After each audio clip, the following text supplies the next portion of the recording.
Jadi pada hari ini adalah KD 3.4 menghubungkan gaya dengan gerak pada peristiwa di lingkungan sekitar. KD 4.4 menyajikan hasil percobaan tentang hubungan antara gaya dan gerak. Tujuan pembelajaran pada pagi hari ini, siswa dapat menjelaskan pengertian gaya dan gerak.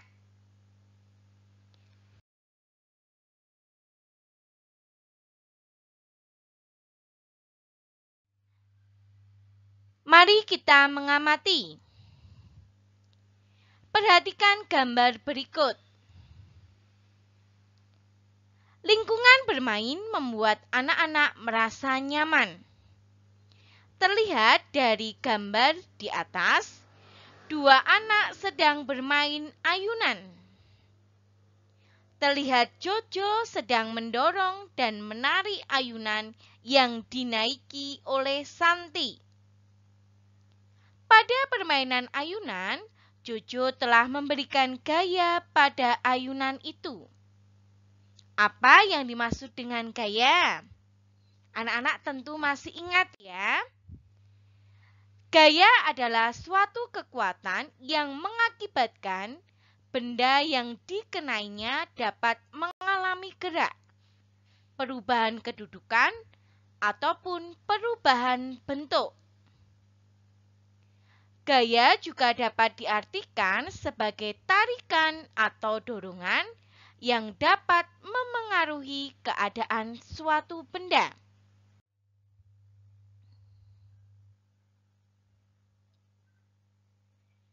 Gaya yang diberikan Jojo terhadap ayunan yaitu berupa tarikan dan dorongan. Perhatikan gambar A.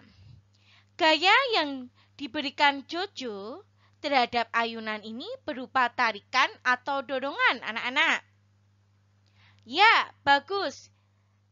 Pada gambar A, gaya yang dilakukan Jojo terhadap ayunan itu berupa tarikan. Sedangkan gambar B, gaya yang diberikan Jojo terhadap ayunan berupa dorongan. Akibatnya, ayunan itu menjadi bergerak, anak-anak. Saat ditarik seperti gambar A, ayunan bergerak ke belakang atau mendekati Jojo. Sedangkan saat didorong, pada gambar B terlihat ayunan bergerak ke depan atau menjauhi Jojo. Seperti ini, anak-anak.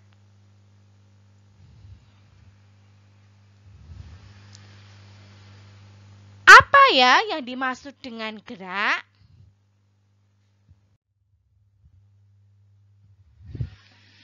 Gerak adalah perpindahan kedudukan suatu benda terhadap benda lainnya. Baik perpindahan kedudukan yang mendekati maupun menjauhi suatu benda atau tempat asal akibat benda itu dikenai gaya. Gaya dapat menyebabkan benda diam menjadi bergerak. Dalam kegiatan sehari-hari, banyak sekali contoh gaya yang menyebabkan benda diam menjadi bergerak. Gerobak akan tetap diam jika tidak ada gaya tarik dari sapi. Contoh lainnya adalah gerobak bakso yang didorong penjualnya akan bergerak maju. Coba anak-anak cari contoh kegiatan lainnya. Ya, mobil yang mogok akan bergerak ketika kita dorong. Gaya juga dapat memengaruhi gerak benda. Pernahkah kamu menonton pertandingan sepak bola? Apa yang terjadi jika bola ditendang? Ketika ditendang, bola akan bergerak maju sampai berhenti. Tapi dalam permainan sepak bola, banyak pemainnya, sehingga gerakan bola selalu berubah. Hal ini disebabkan pengaruh gaya yang diberikan pada bola. Bola yang bergerak kencang akan berhenti atau berbalik arah saat dihadang dengan kaki. Contoh lain adalah sepeda motor yang melaju akan berbelok ketika stang dibelokkan. Gerak suatu benda dipengaruhi beberapa faktor anak-anak. Yang pertama adalah permukaan suatu benda. Apakah permukaannya itu halus atau kasar? Yang kedua, besar kecilnya gaya gesekan.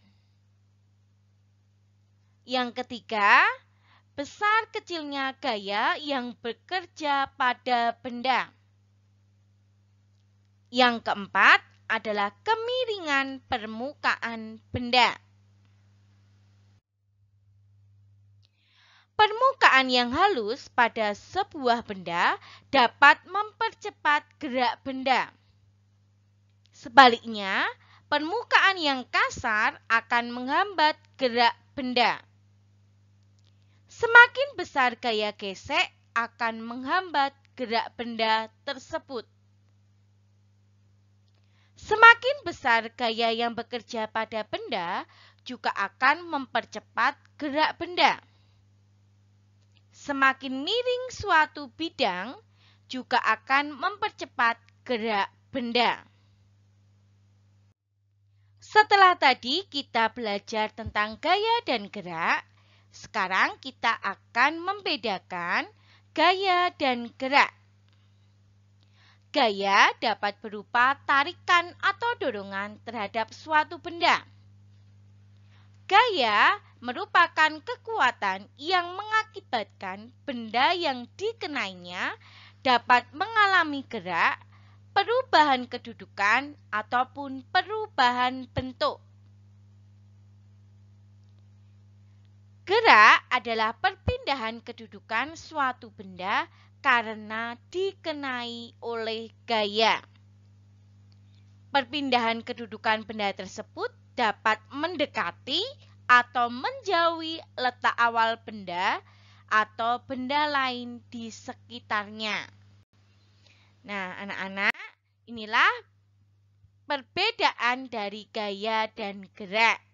Semakin paham ya anak-anak, tetap semangat dan jaga kesehatan. Sampai jumpa pada pembelajaran berikutnya.